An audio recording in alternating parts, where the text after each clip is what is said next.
Good evening, ladies and gentlemen. Welcome back to another episode here on African Confessions. Strange things indeed they do happen in this world. There is a message that was sent to me by one of our dear sister. The message that she sent to us, it reads like this. Hello, how are you? Can you please post my own confession? And I am asking for help from fellow South Africans, those that have traveled abroad or those that have gone to your countries like Nigeria, even if it is Mozambique. But I was told that the muti that was used on me, it was too powerful. It is too powerful that it needs to be thrown in the sea, but at least it has to be thrown in the sea in Nigeria or in Ghana. I thought that even if I can go to Durban or to Cape Town, then I was going to be released from this curse that was put upon my life. But it seems as if the curse cannot be lifted. I have been assisted by almost 50 sangomas. I went even to Venda.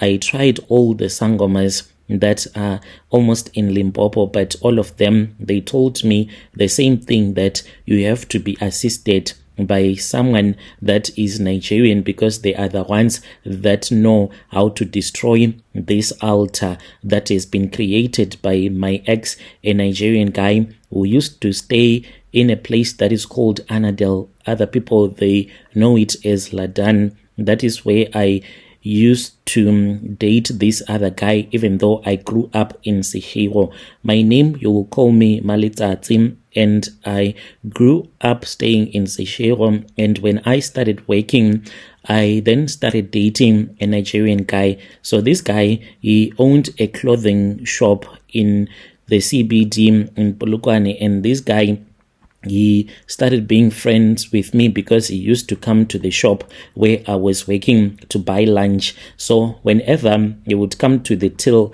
he was very friendly with me, until one day he asked for my phone numbers. After he had asked for my phone numbers, the guy, I gave it to him, even though this was going to be my first Nigerian. Later on in the evening, when we were talking, like, I really did not want to date this guy, but it was a series of events that led me into dating this guy. First of all, my brother, who was driving taxis, he had an accident and he was our provider. When he had that accident, this was after we had recently lost my mom, who was a breadwinner. My mom, she was a maid, by the way. And my mom, she was the one that was taking care of us, even though I was working, but the money that I was getting paid, it was not even enough to pay for anything. And I had 2 kids already that I needed to take care of. And as for my baby daddy, it was someone that did not go to work. They had started their small car wash in the zone where we were staying there in Seshego, and whenever I had money, I was supposed to assist him because he was the eldest in his family and they had lost both of their parents. So I was like a mother to them as well. So I was always broke at all the times. That night when I arrived back home, it was somewhere around 6 p.m. after we had knocked off. Then when I got home, my little sisters, they told me that there was no food, and this was after I thought I had bought a big pack of minatlana chicken feet, and how they got so finished very quickly, I really do not know. And I had no plan. I had no money. I said, what are we going to do? The only money that I had was 5 rand, and we went and we bought acha. When we returned back, then the electricity was gone. We now had nothing. So I then went on my phone and I spoke with this Nigerian guy as quickly as I could, because I had to borrow airtime, and I bought data for only 1 hour because I did not even have money to buy the airtime. I said, this guy, he is my last hope. Let me speak with him. Maybe he is going to make a plan for me. So after I had spoken with the guy, he then gave me the money. He said, I'm going to send you money in your Capitec account, and I want you to buy some electricity. Rather than just eating pap and acham, how about you eat something, at least buy a takeaway. So we bought takeaways. After I had settled down, after I had bathed, that was when we started to talk, me and that guy. Then he said that he wanted me to come to his place that very same evening. Since I already knew that the guy had spent money on me, I did not even refuse. That was when I went to Ladan, and I went and I slept at his place. When I arrived at his place, the guy, he had money that was stacked on the bed. I had never seen so much money in my entire life. The money that I saw, it was tied with rubber bands, and it was a lot. And he told me that each and every pile of money, it was 20K. He told me that he was a hustler and he hustled in drugs. So I was scared, but I said, okay, it's fine as long as I am not going to be involved in his criminal activities, then I'm going to be safe. I slept at his place. The next morning, I then went to work. Me and him, we went together, and he told me that he wanted to take care of me. Later on, he then told me that he wanted me to stay with him permanently. The guy then told me that since my birthday was fast approaching, we went to this other car dealership. When you are driving through Annandale, there are a lot of car dealerships there. He bought one car for me because he said that this was a present for me. Even though we went together, when it was on my birthday, I pretended as if we did not buy this car together. That was the first present that he bought for me. And from there on, I was more like a wife to him because I was staying with him permanently. My relatives, they knew about this Nigerian guy that I was dating. In his house, there was always drugs everywhere, and there were people that would come and they would pick up the drugs. So most of the guys that were driving your Uber cars, they would just come and pick them and go with them to other locations where rich people were staying. So this guy later on, after he had made so much money, he said that it was no longer safe for him to be staying there in Ladan, and he said that he was going to be staying in this other very expensive place that is called Broadlands. That was where he was renting, and we stayed there together. Since his papers were not okay, we had to use my ID to be able to rent out the place, and we paid a lot of money. So from Seshego, now I was staying in an estate, and I was like a rich woman now. I was driving a car. Later on, we were able to take a car through the bank, and we were even talking about us getting married so the guy can become legalized in South Africa. One day, it was in the afternoon, he then told me that he wanted us to drive to Savannah Mall, where he wanted us to go and chill there. That was where we used to go and drink our alcohol. There is this other nice chill out spot. It's called 10 Pin. That is where we used to go out and chill, me and my Nigerian boyfriend.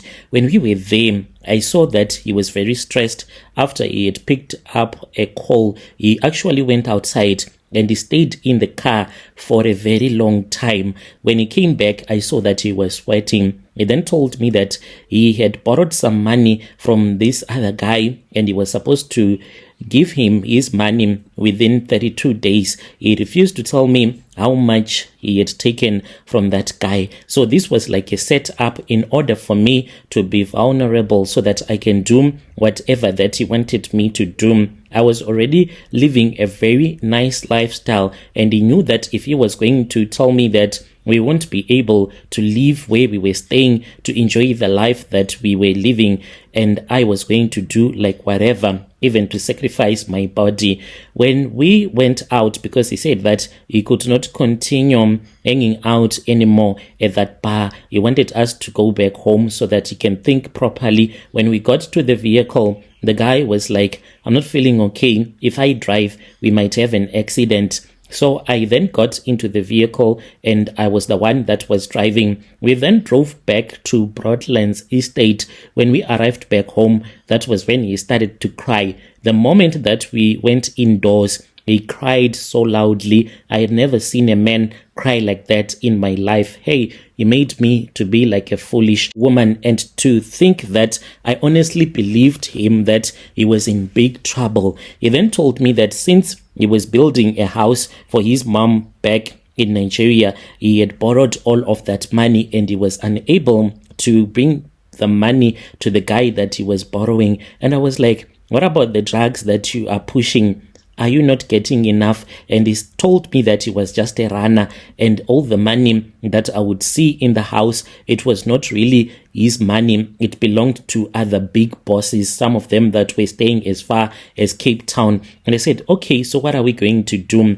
The rentals that we were paying, like the bills, when each and every month we would have bills that were close to 34K or even more, without even buying the food, just for the place to stay. He said, I really do not know how we are going to get through this, but we are in one hell of a mess, and I don't know how we are going to be able to navigate through all of these difficulties that are coming our way. So I was really hurt, like in my heart, and I was like, I thought that we were going to enjoy life, and I had other business plans that I already had. I was thinking of even starting my own small little boutique, even by Mall of the North, which is close to Broadlands. So I had already went there just to see if there was any little space that I could get, and the money that was needed, I knew it, how much it was. And now we had all of these difficulties that we were now facing. I said, God, why? Is it because I am someone that has bad luck? You want me to return back to Seshego? People are going to laugh at me, because what we used to do is like we would even hire some cars, and after hiring a car, then I would go and I will just show my people that this is the car that I am now driving, and this will be like even a G-Wagon that we would have hired even for the weekend. So people thought that all those cars that I used to drive, they belonged to my Nigerian. And I knew that back home in Seshego, there were people that were waiting for my downfall so that they can laugh at me, because they knew that I was dating a Nigerian guy. So later in the evening, this guy kept on moaning and crying about our situation. I also got irritated, and I said, okay, it's fine. I'm going to sleep over at my friend's place, because I had another friend of mine, a woman who was also staying there in Broadlands. We found her already staying there, so we were like friends. And I said, I'm going to a place. And then that was when he said, before you go, I want you to know something about me. You know, back home in our country, there are particular things that a man can do. A man can do these things so that he can be able to release the pressure, to relieve himself from the spirit of poverty. And I said, tell me more. Is this going to assist us to get out of this situation? He said, definitely. We are going to make it out if you assist me. He then took me to this other room. It was upstairs, close even to our bedroom. So in that room, that was where they used to do their thing. If they brought some drugs, they would keep them there. So I did not even want to enter into that room. When we got in there, I saw that there was a big thing that was covered with a red garment. By then, I did not know that this was a coffin that was there. How he had managed to buy it and to bring it, I really do not even know. But he told me that the carpenter that he had made this coffin, this man, he brought it like pieces, and then they connected everything together after he had brought it to the estate. When he opened that garment, that was when I saw a coffin. I was shocked, and I was like, and then what is going on? But since I was staying with a drug dealer, I thought that maybe they used the coffin to transport the drugs, maybe from one province to another. But he then said, no, this is what sometimes give us money here. And I said, how can a coffin give you money? He then said, please do not panic, I beg you. This is the most important thing that you and I were going to do together. Do not panic on me, otherwise you are going to get rejected. He then opened up the coffin. What I saw, it was a snake, a python that I had only seen on TV and videos. I had never seen a python ever before in my entire life.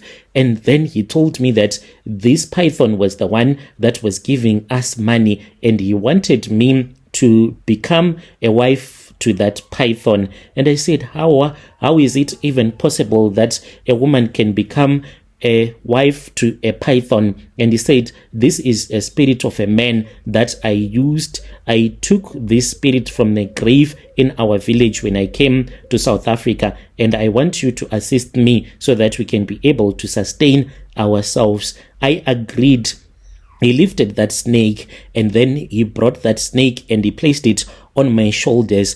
I had never been so afraid in my entire life. I felt like I was having a panic attack as that snake was looking at me. It was hissing with its mouth wide open, and then it started to lick me all over my face, and then it disappeared. He then started whistling and he said, my Malay, my Malay. That is what he used to call me. And he said, you have done it. You are a big girl. You have done it for us. I asked him, what is it that I had done? And he told me that I had been accepted by the snake as its wife. That was the beginning of my story, how I started sleeping with that snake each and every night. Whenever this snake wanted me to be its wife, it would come to me as its husband, and we were now not sharing bedrooms, me and my Nigerian guy. He would be sleeping in another room, whilst I would be sleeping with this python in another room. The first night it was very difficult. This is how it used to happen. The snake would come to me. It would be dressed up in all white, and I was supposed to wear a white night dress or to wear white lingerie, and then it will start to sleep with me. The first night it was the most painful because it would push its tail inside of me, and how painful it used to be. But as time went on, I started to get used to it. So I did this for about 3 months, and we were able to settle our bills. And in the 4th month, the money that we made in that month, we paid our rental and we paid for the next 6 months. From there on, me and him, we started to enjoy life again. We went on a vacation using the money that this snake used to vomit, because what I will do is that if it wanted to give us money on that night, I would wait for the snake to come to me. I would be sitting on the balcony. Then I would feel a wind entering into the bedroom, and then he would leave our main bedroom and he would go to another guest bedroom and he would sleep alone the whole night. Then I would go to bed and I will sit on the bed, and the snake would come. It will start to wrap itself around me, and then it will start to vomit money, sleep with me, and then disappear. After it would have slept with me, I will just doze off. I would only wake up the next day, even around 9 a.m. We did not go to work. We didn't do anything. We will be at home, just chilling, enjoying our money. I started to get sick. That was when I found out who this guy was. The moment that I got sick, he then started blaming me, saying that maybe I had cheated on him. That is why I was getting sick. And I said, I have never slept with any other guy ever since we started dating. How can you accuse me of cheating? He said, the snake told me that you cheated, and that is why it is so angry at you like this. I could not even believe my ears, and I was sick by then.